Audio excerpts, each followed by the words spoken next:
Alright everyone, so today I figured I'd make a badass video talking about reishi mushroom and some of my interesting experiences with reishi mushroom over the years.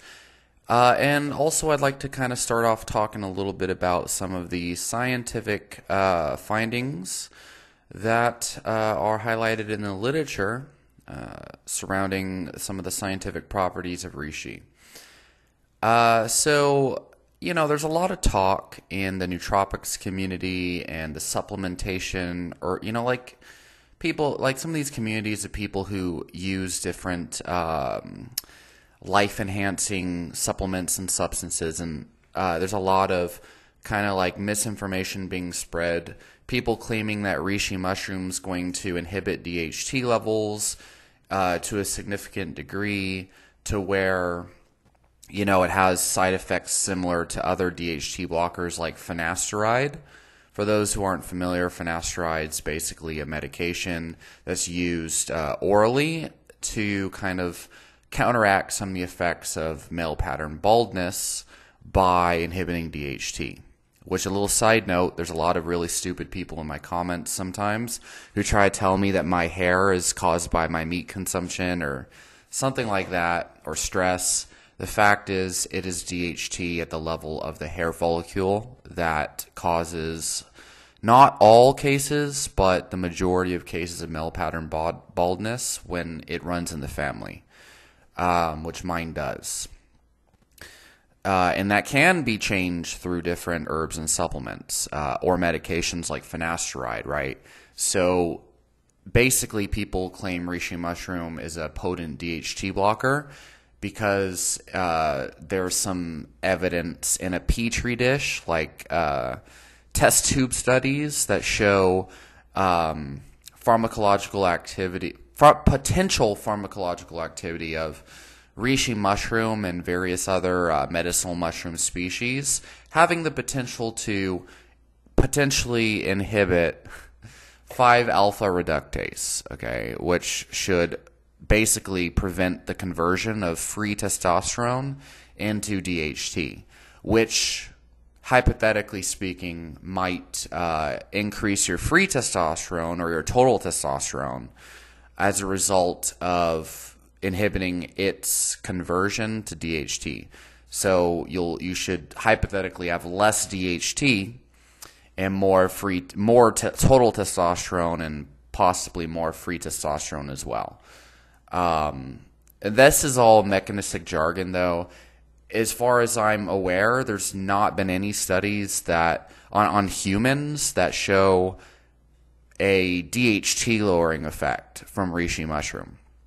Now, interestingly, there was, I think, a 16-week trial on high-level, advanced-level endurance athletes that actually showed it was a 16-week trial. That's a long enough time to show. That's a whole training phase.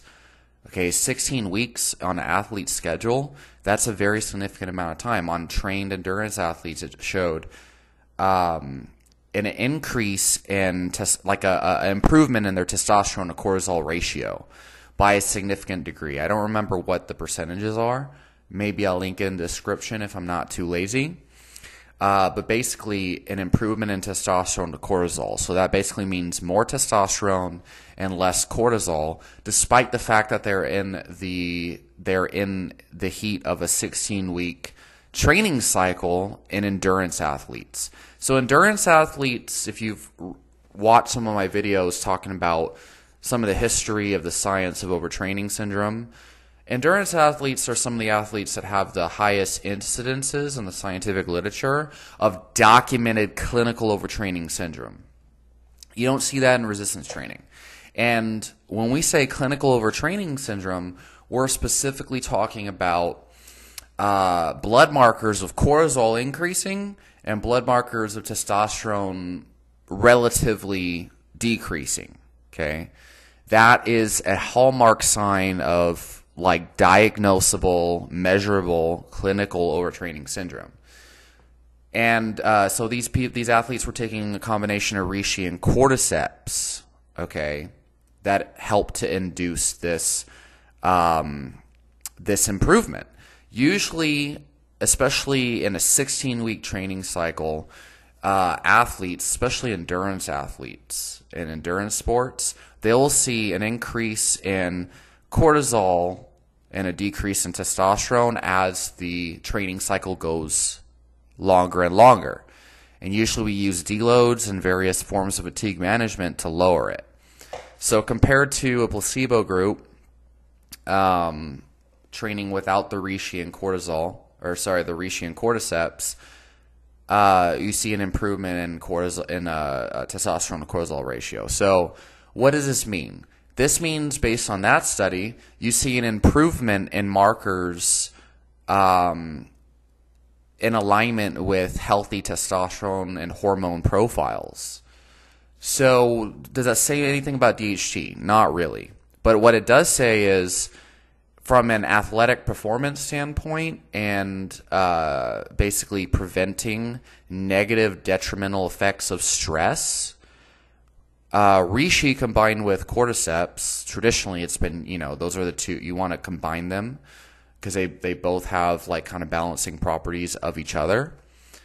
That it improves sports performance. It improves markers of stress, essentially. It improves the health of your hormones.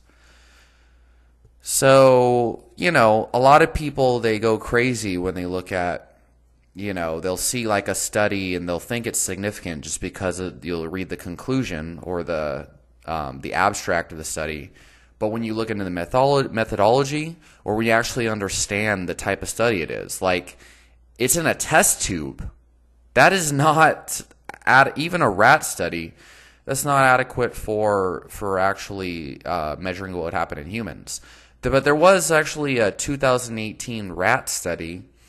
Rat study is better than a test tube, but still, that actually showed, it actually measured the effects of reishi mushroom on testosterone in these rats in various dosages. And it found at the lowest dosage of reishi extract, and I believe it was the ganodermic acid in reishi that showed hormone-altering effects. The lowest dosage actually had pro-fertility, pro-libido, and testosterone-boosting effects.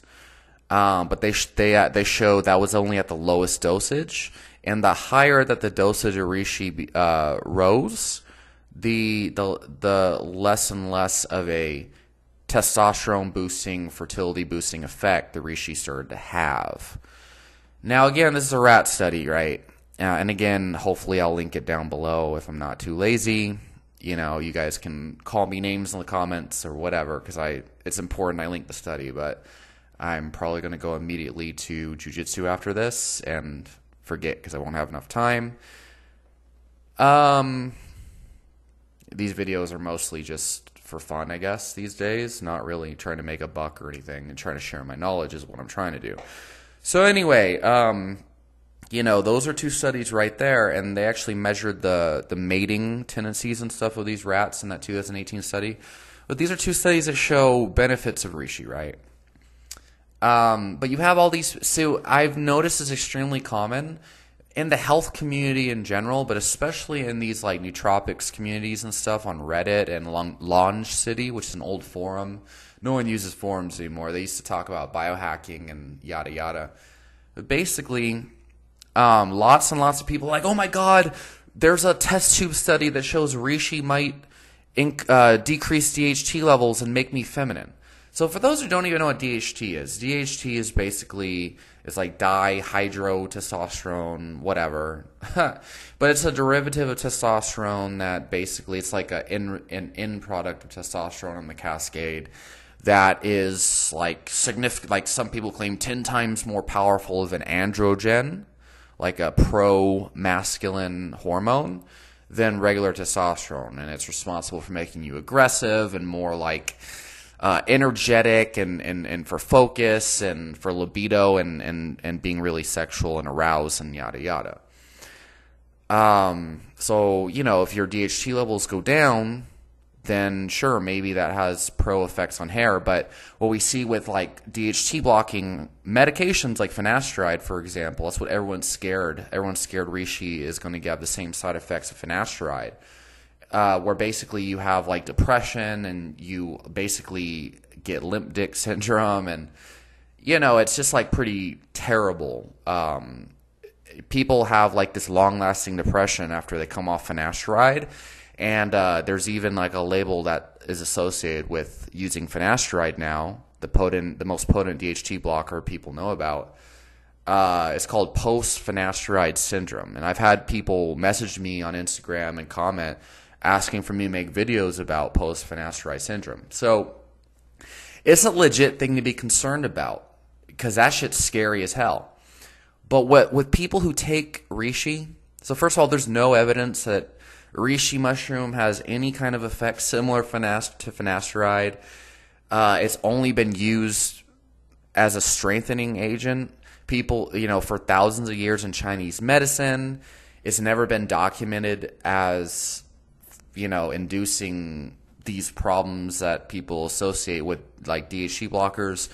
This is purely a result of hypochondria and a result of reductionism, okay? And not understanding how to use a scientific method.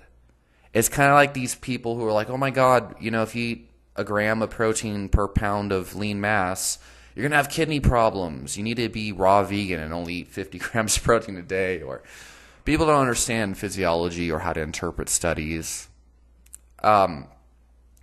Anyway, so what I'm getting at here is you don't really need to worry. And generally I recommend with reishi, at least, for people to kind of like give it a trial run and just see how it affects you. But you have to give it a couple weeks, because otherwise you don't really know what it's doing. So I'll kind of touch on that here in a sec.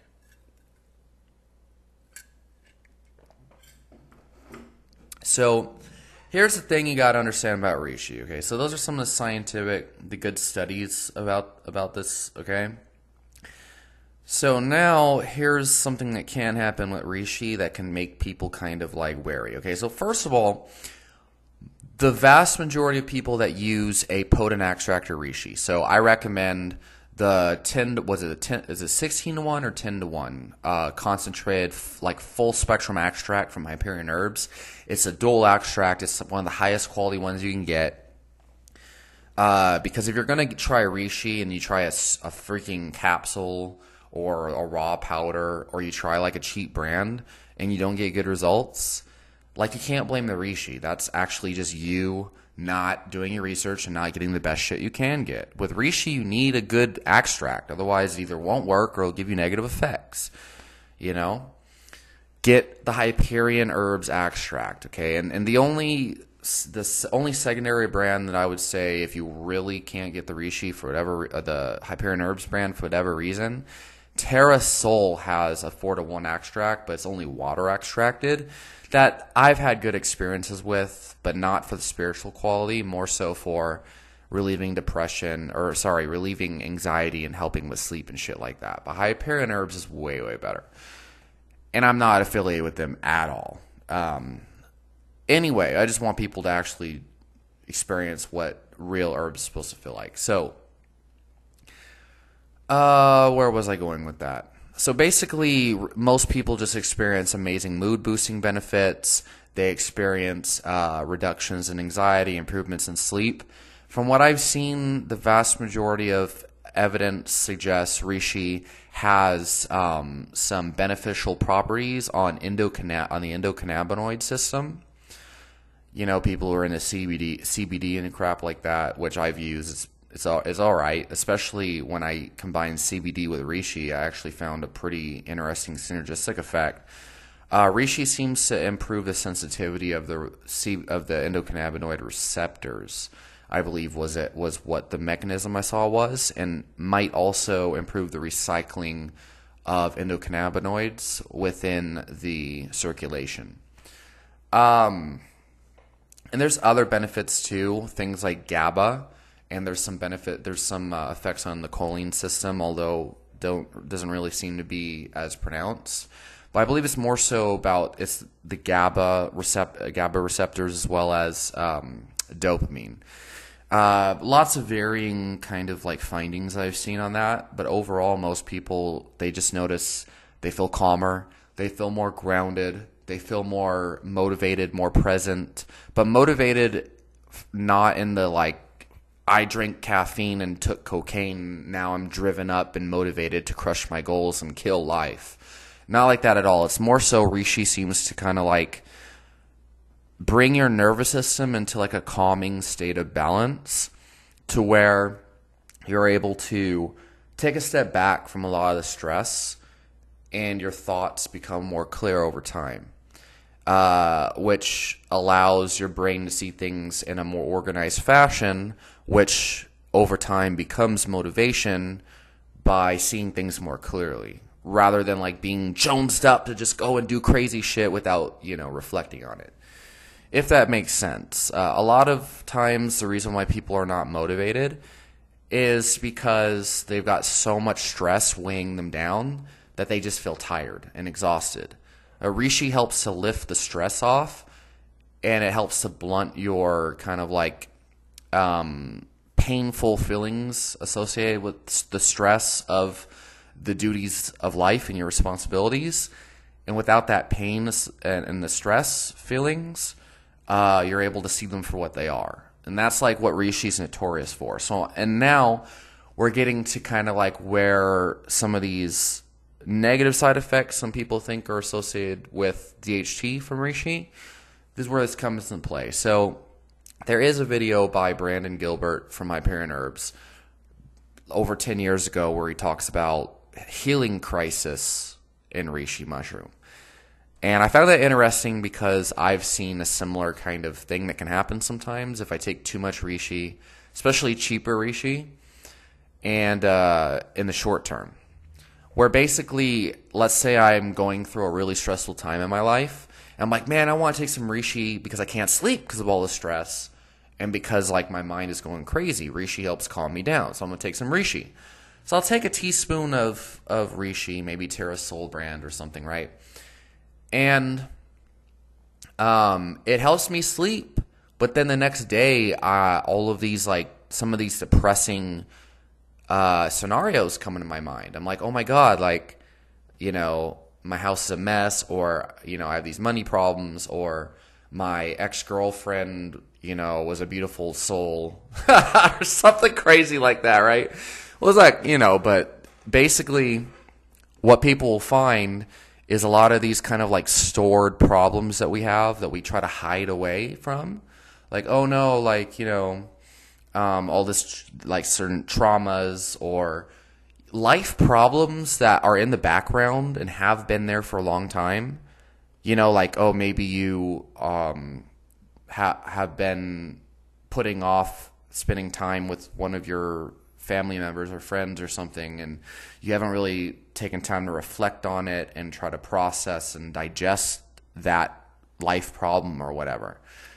Reishi helps bring it to the forefront in a way that is easier to digest, right? Because a lot of people, they kind of try to hide away from the stresses of life or try to hide away from their traumas because the stress associated with those situations are so intense that it's painful to them.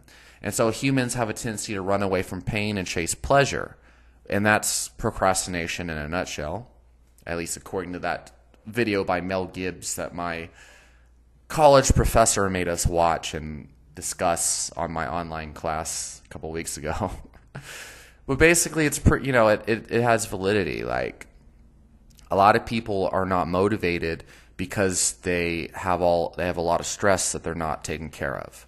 And so everywhere they go, they're holding on to, like, they have these problems in the background that kind of come up. And it's like, I can't focus on schoolwork because I've got these financial problems in the back of my head that keep coming up in the middle of me trying to pay attention, or whatever your problems might be,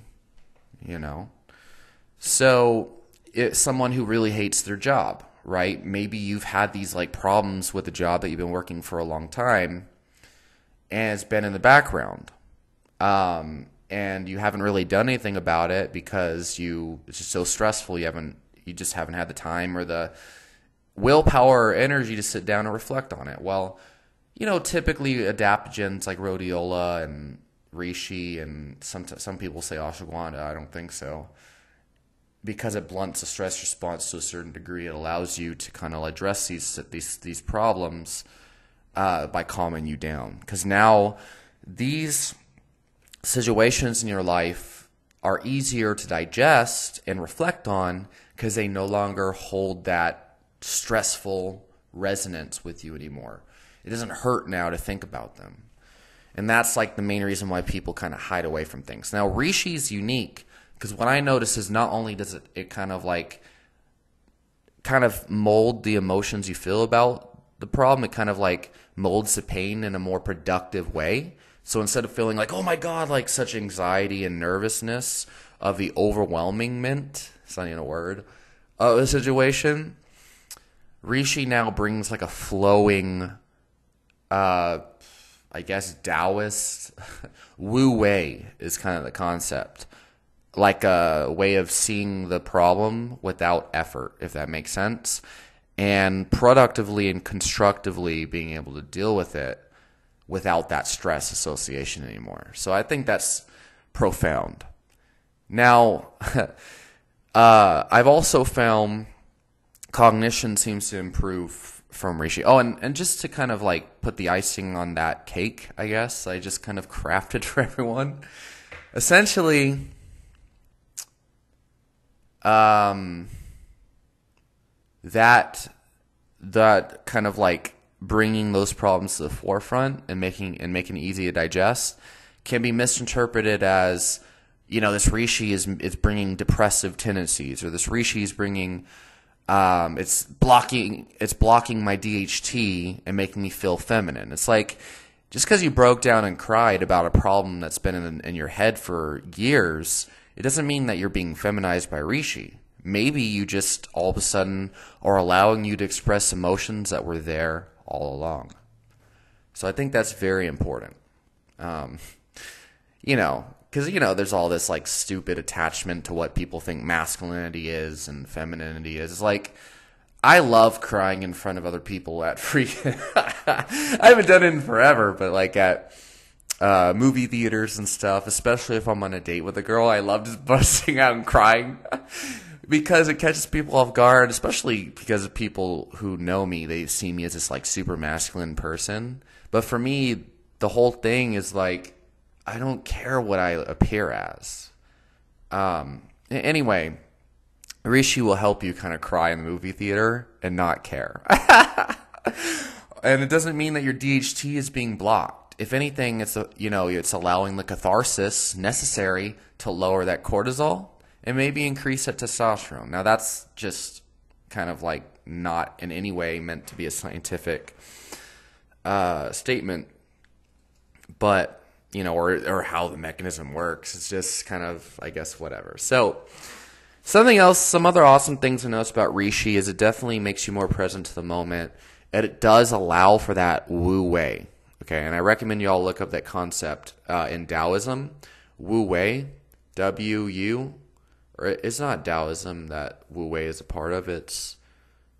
Or is it? It's kind of like a Zen concept, but I believe it is also from Taoism as well. So, yeah, so Wu Wei, W-U, and then W-E-I.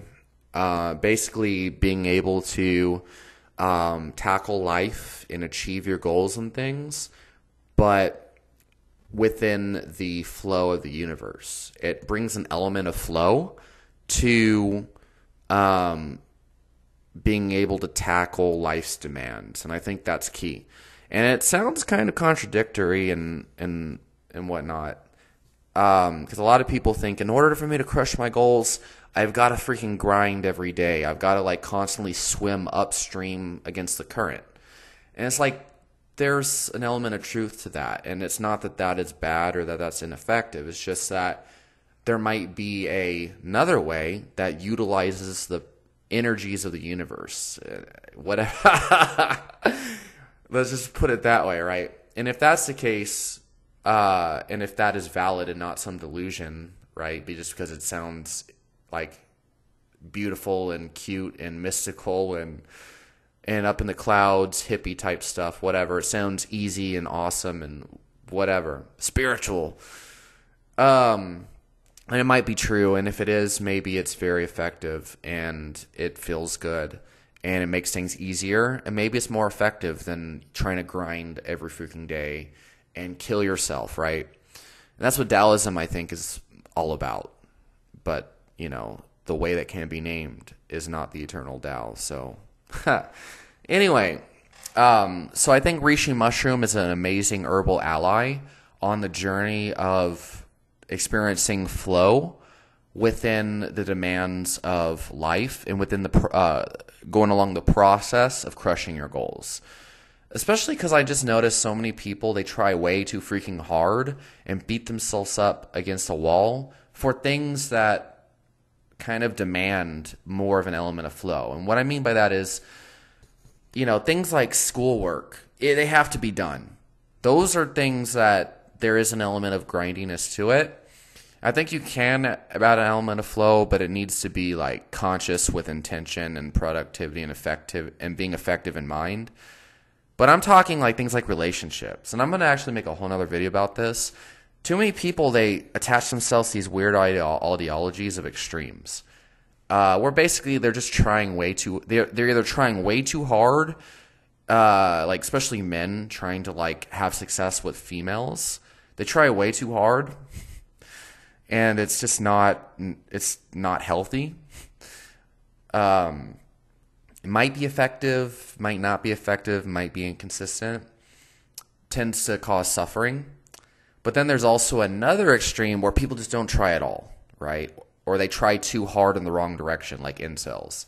So anyway, all I'm saying is reishi can help bring balance to your life. It can help bring you down to reality and hopefully keep you away from some of these extremes, right?